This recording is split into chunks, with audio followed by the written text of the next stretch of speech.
Israel, Iran మధ్య యుద్ధం రోజురోజుకు ఉద్రిక్తంగా మారుతోంది. ఇరు దేశాలు కూడా తగ్గేది లేదంటూ ఒకరిపై ఒకరు దాడికి దిగుతున్నారు. ఆపరేషన్ రైజింగ్ లయన్ అంటూ ఇరాన్లో ఉన్న అణు కేంద్రాలే లక్ష్యంగా ఇజ్రాయెల్ యుద్ధం మొదలుపెట్టింది. దీంతో ఇరాన్ ప్రతిదాడులు చేస్తోంది. రోజురోజుకు తీవ్ర ఉధృతంగా మారుతున్న పశ్చిమాసియాలోని పరిస్థితిపై ప్రపంచ దేశాలు తీవ్ర ఆందోళన వ్యక్తం చేస్తున్నాయి. ఈ సమయంలో ఆపరేషన్ మిడ్నైట్ హార్మర్ అంటూ అమెరికా ఎంట్రీ ఇచ్చింది. ఇరాన్పై దాడి చేసింది. అమెరికా కాలమానం ప్రకారం శనివారం రాత్రి ఈ దాడులు చేపట్టింది. దీంతో ఈ యుద్ధం ప్రపంచ దేశాలకు విస్తరిస్తోందనే ఆందోళనలు నెలకొన్న వేళ ఈ దాడుల తర్వాత ఇజ్రాయెల్, ఇరాన్లతో శాంతి చర్చలు జరపాలని ట్రంప్ నిర్ణయించుకున్నారు. దీనికి సంబంధించి అదే రోజు రాత్రి ట్రంప్ తన టీంను ఈ మేరకు ఆదేశించినట్లు అంతర్జాతీయ మీడియా కథనాలు వెల్లడించాయి.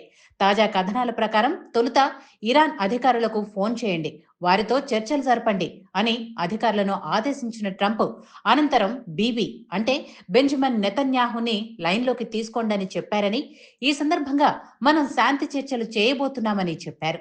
ఈ సందర్భంగా స్పందించిన సీనియర్ అధికారి ఒకరు ఈ వ్యవహారం మొత్తం ఎలా జరిగిందనేది వివరించారు.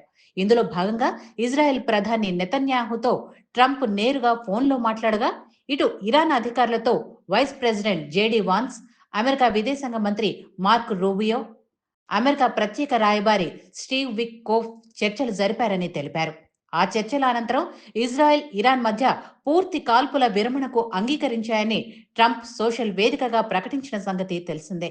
12 గంటల్లో యుద్ధం అధికారికంగా ముగుస్తుందని ట్రంప్ రాసుకొచ్చారు. మరోవైపు ఇజ్రాయెల్పై ఇరాన్ క్షిపణుల దాడులు ఆపలేదని అంటున్నారు.